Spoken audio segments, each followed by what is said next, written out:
Queridos a paz do Senhor, sejam bem-vindos ao nosso canal. Hoje iremos estudar a lição 9, que tem como título As histórias e as poesias falam ao coração. O textuário diz: Estou aflitíssimo, vivifica-me, ó Senhor, segundo a tua palavra. Está no Salmo 119, versículo 107. A verdade prática: os livros históricos e poéticos mostram a soberania e sabedoria divinas. O relato dessas verdades produz fé e esperança em nossos corações. O textuário está em Deuteronômio, capítulo 6, versículos 20 ao 25, e nos Salmos 119, versículos 105 a 108. A palavra-chave é coração. A Bíblia faz uso de vários gêneros literários, dentre eles estão as histórias, que são narrativas, e também as poesias, que faz uso do texto lírico, que expressam emoções, sentimentos. Hoje nós iremos estudar esses gêneros literários do Antigo Testamento. O nosso esquema resumo. O primeiro ponto, as histórias do Antigo Testamento. O número 1, os livros históricos. Os livros históricos do Antigo Testamento são 12 volumes, que vão desde Josué até o período de Esdras. São eles, Josué, Juízes, Ruth, 1º e 2º Samuel, 1º e 2º Reis, 1º e 2º Crônicas, Esdras, Neemias e Esté. Esses livros, eles abrangem o período que vão desde a entrada de Canaã, na posse da terra prometida através de Josué, e até o período de Esdras, em torno mais ou menos de 1400 a 400 anos antes de Cristo. Nestes livros nós vemos a providência divina em relação ao seu povo, a sua proteção e o juízo, como Deus também exercera juízo para punir o pecado da nação. Lá em Josué capítulo 21, versículo 45, diz a palavra do Senhor: Palavra nenhuma falhou de todas as boas palavras que o Senhor falara à casa de Israel. Tudo se cumpriu. Todas as palavras que Deus falara à casa de Israel, a providência, proteção e juízo, tudo se cumpriu. O número 2, as histórias dos juízes.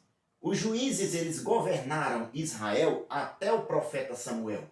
Está lá em Atos capítulo 13, versículo 20, um período aproximadamente de 450 anos. O texto diz, quase 450 anos. Neste período, lá em Juízes capítulo 18, versículo 1, diz que não havia rei em Israel. E o texto dos Juízes capítulo 3, versículo 7, diz que Israel fazia o que parecia mal aos olhos do Senhor. Durante este período dos juízes, Deus mostra a sua fidelidade e misericórdia divinas para com Israel.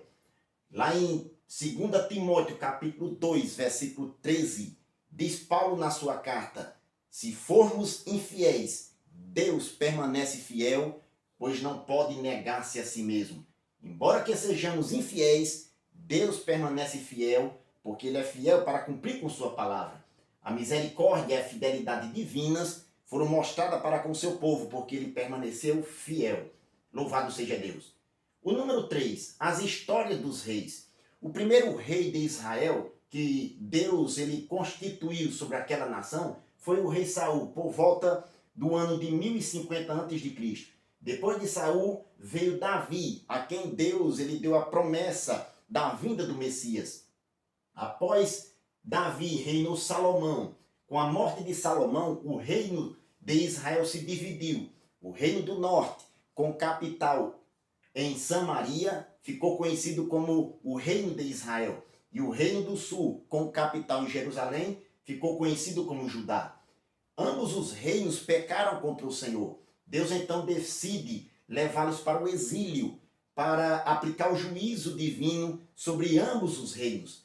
O reino do norte foi exilado para a Síria e nunca mais voltou. Apenas o remanescente veio com o reino do sul, que foi levado para a Babilônia. Judá foi levado para a Babilônia e regressou, foi restaurado juntamente com o remanescente do reino do norte. Deus ele cumpriu com suas palavras na casa de Israel. Os planos do Senhor não se frustram. Deus não frustra os seus planos. Lá em Jó, capítulo 42, versículo 2, Disse Jó: bem sei eu que tudo podes e nenhum dos teus pensamentos podem ser impedidos. Deus, ele cumpriu com seus planos, porque os planos de Deus não se frustram. E nós já estudamos que a palavra do Senhor é fiel. Ela é inerrante e infalível. Ela não falha. Tudo que Deus falou vai se cumprir. O segundo ponto: os livros poéticos e de sabedoria do Antigo Testamento. O número 1: os livros sapienciais e poéticos. Os livros poéticos são assim denominados 5 livros desta divisão do Antigo Testamento: Jó, Salmos, Provérbios, Eclesiastes e Cantares. Eles ensinam sabedoria por meio da poesia e da prosa. A prosa usa a linguagem que normalmente falamos e a poesia expressa sentimentos. O livro de Eclesiastes usa de prosa e os demais de poesia. Nós vemos aqui uma aplicação da verdade divina à experiência do cotidiano das pessoas.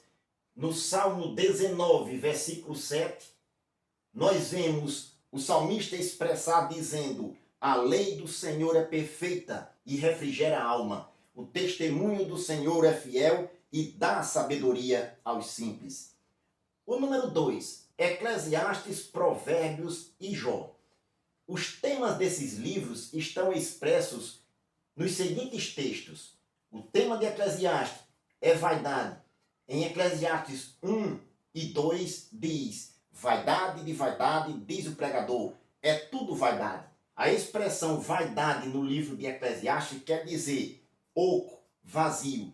Ou seja, a vida embaixo do sol, no cotidiano, na vida terrena, o escritor Salomão, ele expressou dizendo: se temos um coração apartado de Deus, tudo é oco, tudo é vazio. O único que preenche o coração do homem, o vazio que tem na sua alma, é o Senhor. Se temos o nosso coração apartado de Deus, Eclesiastes chama de vaidade, tudo oco, tudo efêmero, tudo passageiro. Oco, vazio, é o tema de Eclesiastes. O coração apartado de Deus é tudo vaidade. O conselho que o sábio Salomão dá no final do livro de Eclesiastes, no capítulo 12, versículo 13 é: de tudo que se tem ouvido, o fim é: teme a Deus e guarde os seus mandamentos, porque este é o dever de todo homem. O tema de Provérbios está expresso em Provérbio 1 e 7, o temor do Senhor. Neste texto ele fala: o temor do Senhor é o princípio da ciência, que dá sabedoria ao homem. O princípio é o temor ao Senhor. E o livro de Jó é o sofrimento. Por que sofre o justo? E Jó, ele expressa esta aflição num modo de adoração a Deus. Tudo que temos aqui foi Deus quem nos deu. Quando ele recebe a notícia de toda aquela catástrofe, todas aquelas calamidades que aconteceram à sua vida, diz o texto: nu saí do ventre de minha mãe e nu tornarei para lá. O Senhor deu, o Senhor tomou. Bendito seja o nome do Senhor. Nestes livros, os ensinamentos que traz para a nossa vida, nós podemos observar que os princípios divinos nos faz sábios. O número 3, Salmos e Cantares de Salomão. O livro dos Salmos traz uma mensagem principal, que é o de louvor, oração e adoração. No Salmo 29, versículo 2, diz o salmista: dai ao Senhor a glória devida ao seu nome, adorai ao Senhor na beleza da sua santidade. O livro dos Salmos expressa o mais íntimo sentimento da alma a Deus, e este sentimento é expresso em adoração ao Senhor. O livro de Cantares, ele mostra o compromisso, a intimidade e amor que deve haver no casamento. O versículo-chave está em Cantares, capítulo 6, versículo 3, citado também pelo comentarista. Diz: eu sou do meu amado e o meu amado é meu.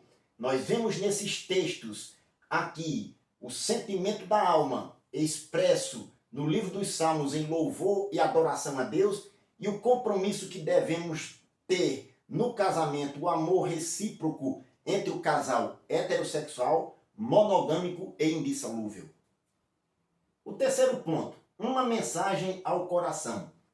O número 1 mostra que essa mensagem é de soberania da parte de Deus. O número 2, de sabedoria. E o número 3, de adoração. Uma mensagem de soberania.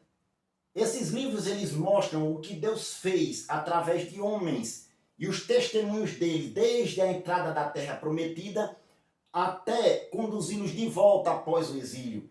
Esses testemunhos mostram como Deus age na história e preparou o caminho para o Messias, para a vida de nosso Senhor. Lá em Atos capítulo 13, versículo 17 ao 23, ele mostra um resumo do que foi isto aqui, como Deus preparou o caminho do Messias, o caminho de Cristo para a vinda através do seu povo e dos instrumentos que ele usou durante essa história.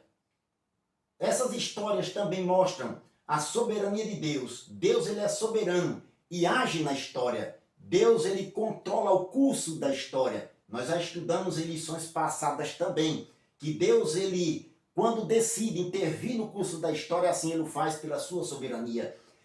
Lá em Mateus capítulo 10, versículo 29, diz a palavra do Senhor: não se vendem 2 passarinhos por um centil, e nenhum deles cairá por terra sem a vontade do vosso Pai. E até mesmo os cabelos da vossa cabeça estão todos contados. Deus ele sabe de tudo e governa o curso da história. Nada escapa do seu controle. Deus ele é soberano e ele age no curso da história. O número 2, uma mensagem de sabedoria. Nós vimos também que Deus ele é a fonte da sabedoria. Está em Provérbios capítulo 2, versículo 6. Ele é a fonte da sabedoria. E a sabedoria de Deus tem como propósito de agradá-lo, agradar a Deus.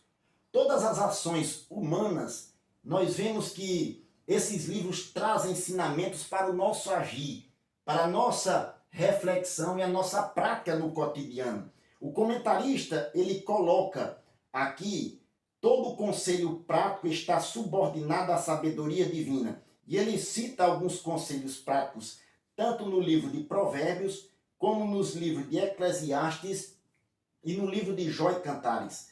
E ele diz que essas ações que estão escritas nestes conselhos práticos para a nossa vida devem ser o resultado não de um legalismo da lei, de uma prática legalista da lei, mas do toque divino no coração humano, conforme está em Provérbios, capítulo 4, versículo 23.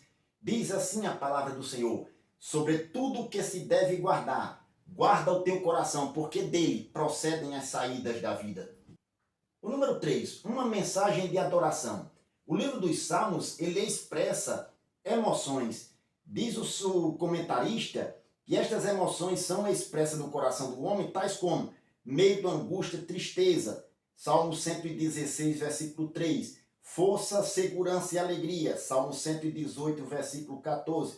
Mas elas refletem o ideal de espiritualidade e adoração. Como lá no Salmo 116, versículo 1, que o salmista expressa sua emoção, seu amor a Deus, dizendo: amo ao Senhor, porque Ele ouviu a minha voz e a minha súplica.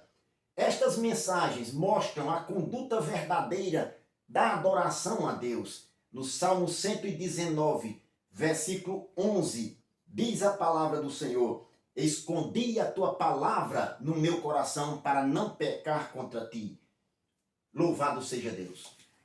Queridos, hoje nós vimos numa visão panorâmica os livros históricos e de poesia do Antigo Testamento. Nos livros históricos nós vimos como Deus age na história e usou o seu povo para preparar o caminho do Salvador. Nos livros poéticos nós vimos como Deus ele dá sabedoria e um dos propósitos dessa sabedoria é adorá-lo. Que possamos aplicar na nossa vida sabendo que Deus ele é soberano e ele age na história, cuida do seu povo. Que possamos adorá-lo na beleza da sua santidade. Que Deus o abençoe em nome de Jesus.